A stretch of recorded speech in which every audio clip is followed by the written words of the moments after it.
I paid to meet the casting director from the popular soap The Edge of Night, hoping it would change my career. Come with me into the casting room and experience the tension, hope, and surprises that followed. Stay tuned.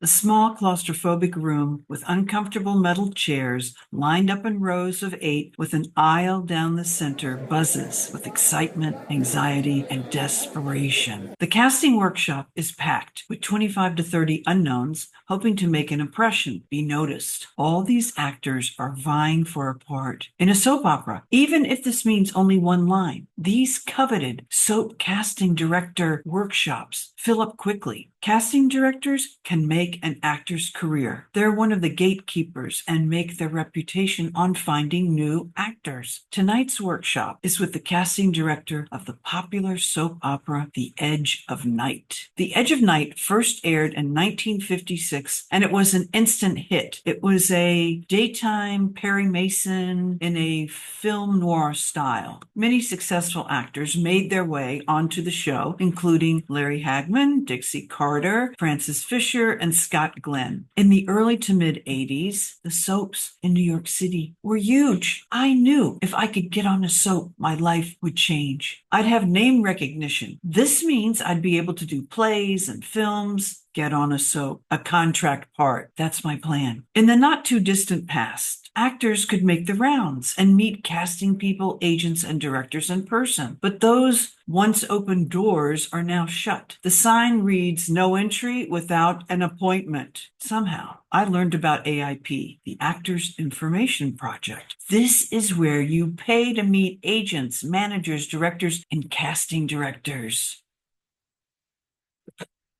Due to union rules, actors aren't allowed to pay to audition. So they call these clandestine meetings workshops. Everyone pretends this is perfectly legal. This setup allows me to pay my money and take any and every soap opera casting director's workshop. Each workshop has a moderator who runs the session and introduces the guest. Our moderator cautions us, please be respectful of your fellow actors when they're working. Who's she kidding? Nobody will be paying any attention to anyone else. Nobody cares. We'll be going over our monologues continuously in our minds. The moderator disappears to retrieve our invited guest. A low murmur of anticipation spreads through the room. But when the monitor returns with the head of casting for The Edge of Night, the room goes dead silent. Every head follows the petite casting director to the front of the room. She sits in the tall director's chair. She says she's always searching for new actors to put on the show. Send postcards to let her know when you're in something. Her spiel is followed by a Q&A. Once the Q&A is over, she moves to the back of the room, where after each of the 2-minute monologues, she'll give her comments. First up, a 20-something guy with a shock of brown hair, intense eyes. When he opens his mouth, out comes a fierce, stylized Richard Burton voice. To be or not to be, that is the question. Has he ever seen a soap? He'll probably be cast as a waiter, and his line will be, "Would you like a wine list?" Most of the monologues are dreadful. I sit fidgeting with my hands, waiting my turn.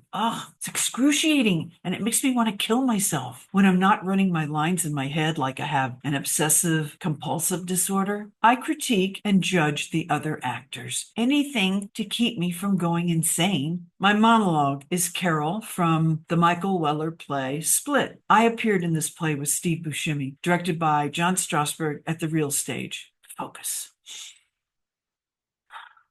Breathe.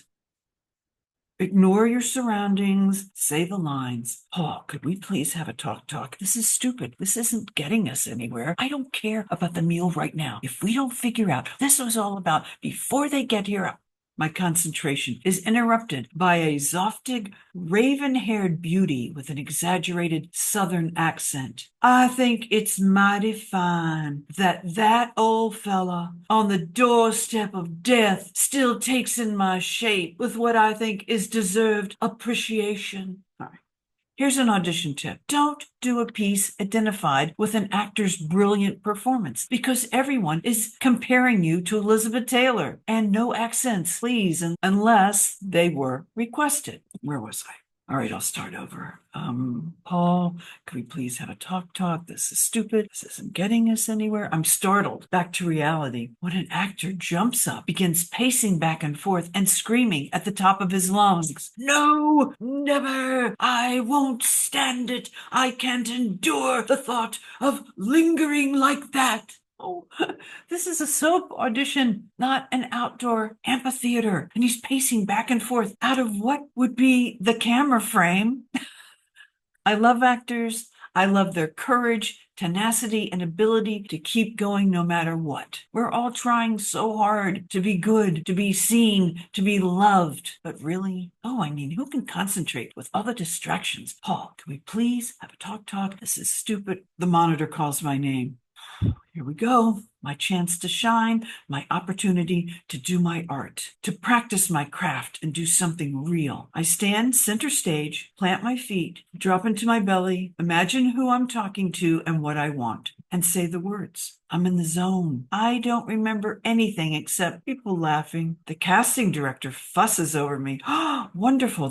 Oh, wonderful. I love the way you used your hands. Did you choreograph your movements?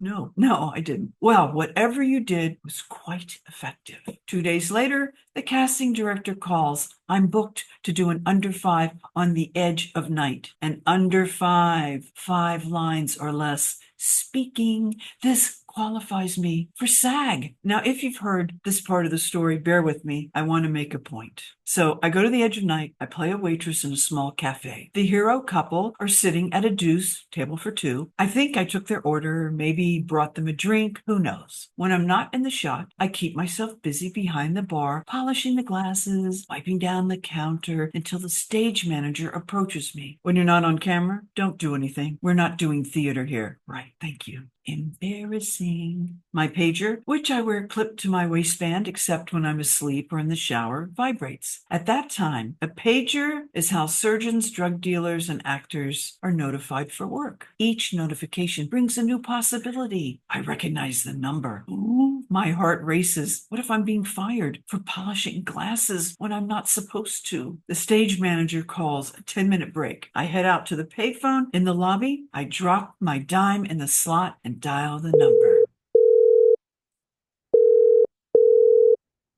Jill, I'm so glad you called. The director likes you. I found this part I think works for you. My heart soars. Is this my showbiz break? Here we go. I'm going to book a part in a national soap opera. My days of struggling are over. All my hard work has paid off. The part's for a plain Jane girl with glasses, but don't worry. Later, she's going to be glamorized. Sounds perfect. I'm trying to stay calm and not scream, "Thank you, thank you." Oh my God, it's happening. Remember this moment, Jill. This is the moment that changed your life. I promise to thank you when I win my Oscar, Emmy, or Tony, or... There's been a rather long silence on the other end of the phone. Now that I think about the part, Jill, this may not be the best way to showcase you. Pardon? Yes, I think we should wait. I'll find you a better part. No. This part is perfect. I mean, it would be so fun to play it. Nope. But don't lose heart. I'll keep looking. What? What happened? Did I miss something? A casting director pages me while I'm working on her show to tell me I booked a principal part I didn't realize that I was up for, that I didn't book?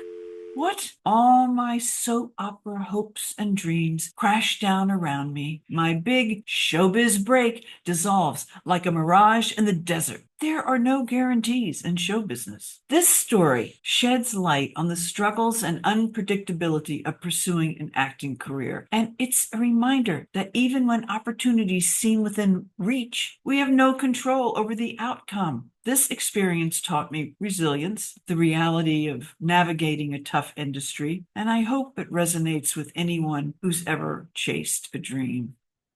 Thank you so much for watching, you guys. I really appreciate it. Be sure to like, subscribe, hit the notification button, and leave your comments below. Let me know if you've ever had an experience where your big dream was dashed.